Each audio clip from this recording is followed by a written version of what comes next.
It's Wednesday, March the 15th. Lake level is right at 916 1/4. It's been dropping about 6 inches a day. They've had floodgates open and a bunch of units generating electricity the last week or so.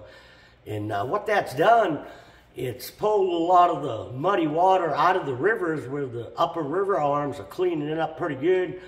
And it's pulling that mud and giving a lot of the main lake quite a little bit of stain. Like probably from the mouth of the James, you'll start to get color. The further up you get, the dirtier it gets. And probably from about Baxter up the other way. And I don't know about where you hit a color line up at Long Creek. I hadn't been that way. Hadn't fished much in the last 4 or 5 days. I've kind of been under the weather. Hopefully I can make it through this without coughing. But we did get out today and caught a lot of keepers. Several different ways we caught them. Now, let me jump back to this past weekend. There was several tournaments. I think the Federation tournament took right at 30 pounds to win for 2 days. So 15 pounds a day. I think there was a Joe Bass. There was several 20-pound bags. I think 2 or 3. And it took 21 to win it. And then Sunday, I think it took over 16 to win the Cape Fair tournament. So the weights have been good. There's a lot of good fish being caught. And, you know, today we kind of found that we had to kind of like fish to conditions. Probably caught more fish on a rock crawler today. We was throwing a 55. And it didn't matter what shade of red. There's like a Delta Craw, red bug. It seemed like it had to have some red in it, maybe a little green. And a lot of these fish, I mean, we caught fish on the main lake. We caught fish inside the points on the creeks and quite a ways back in the creeks as well. We didn't catch a ton of fish. I think everything we caught on the rock crawler was a keeper. I think we had, 5 or 6 keepers on it. The deal seemed to be rock. You wanted a channel swing or where bigger rock went to small rock. And it all depends, like if the wind is the key, even in the stained water, we seemed like we had to have a little bit of wind. Definitely needed it when we got down around Kimberling and towards the dam where the water cleared up. We definitely had to have a little ripple on the water. Another thing we caught several fish on today was a mixed stick jerkbait. And we was throwing like a blue bandit. Another one we was throwing was like a pro blue or a midnight blue down in the clear water. And if you're throwing it in the dirty water, you might want to throw almost like something like a clown color and a little bit darker bait. This is got a little chartreuse with a black back in it. Seemed to work better in the dirty water. And most of the jerkbait fish, almost all the fish other than the crankbait fish, are relating to some type of wood, whether it be over treetops on the jerkbait. We caught some A-rig fish, not very many on the A-rig, but we caught more on a little swim bait. But like the A-rig fish, jerkbait fish, swim bait fish, everything seems to be relating to wood, whether it be brush, or standing timber. And we caught them in different depths on the swim bait. Now the crankbait, it didn't seem like brush was a factor at all. It was more the rock.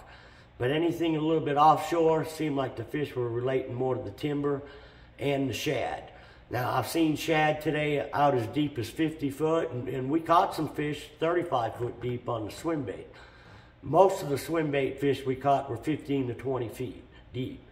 But normally they get out off these flat gravel points, and I'm not really finding them out there yet. If them points got some brush on them, or rock piles, or even standing timber, you're apt to find several fish in one tree. For some reason, they're really holding tight to cover. Even we had a little bit of different conditions today. We had sunshine, we had some clouds, and it looks like it's going to get cold the next few days. I don't think that's going to hurt the bite too much in the clearer water because it's not going to cool down all that much. Right now the water temperature, 48 to 51 degrees about every place we fish. And something I did try a little bit. Now I did not run further up the James into the, where it gets a little muddier. But it's time to throw a chatterbait. And when the water gets stained like this, especially if you got some laydowns or something to throw, I like to throw, this is a War Eagle, but I like to throw something with a thumper blade. This has got an Indiana with a little Colorado kicker that's red. And I like this in the real dirty water, just slow rolling. The good thing about these bigger blades is you can work the bait real slow and, you know, keep it up fairly high in the water column. But you can also use, you know, if the water's a little cleaner, you can throw a tandem willow leaf blades. But there's a lot of different things happening. I mean, we caught, you know, several keepers, but we still really had to work for them. You'd get into an area where you'd get a bite and you'd get 2 or 3, but then you might cover 2 hours of dead water. But the main thing we tried to do today was we keyed in on the wind. If we was throwing a crankbait, we needed to have a little wind on the bank. Now on the jerkbait, I didn't need much wind, just a little ripple around some of that standing timber, and caught fish on the jerkbait, you know, mainly in the creeks, on secondary points, around pole timber, some on brush piles, and some off of cedar trees. But I think there's been a really good A-rig bite, but I really haven't found it. I've had a lot of fish follow the A-rig. I think we had 1 keeper on the A-rig today. We threw it quite a little bit.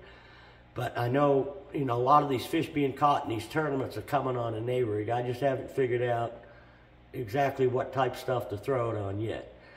But, you know, hopefully, it looks like the next 3 to 5 days is going to be below normal temperatures.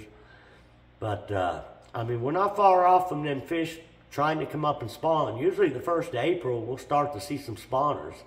But that water's going to have to warm up quite a little bit before that happens. But the way we've got stain in the water, if we'd get 2 or 3 days of good sunshine, that water would warm up in a hurry. But, you know, another thing I was saying, a key to catching some jerkbait fish is, you know, there's dying shad kind of going on all over the lake. You see them spinning off dying. And we had trouble getting bit in those areas. But if we could find small schools of shad, that really seemed to help on the jerkbait. Some of the areas that we fished, it was solid shad where it would block out your, you know, blacken your fish finder. We really struggled to get a bite on the massive schools of shad. It seemed like you had to have just isolated pods of shad in that 10 to 15 foot, and that really helped the jerkbait bite. So that's something to keep an eye out on as well. So till next week, good luck, good fishing.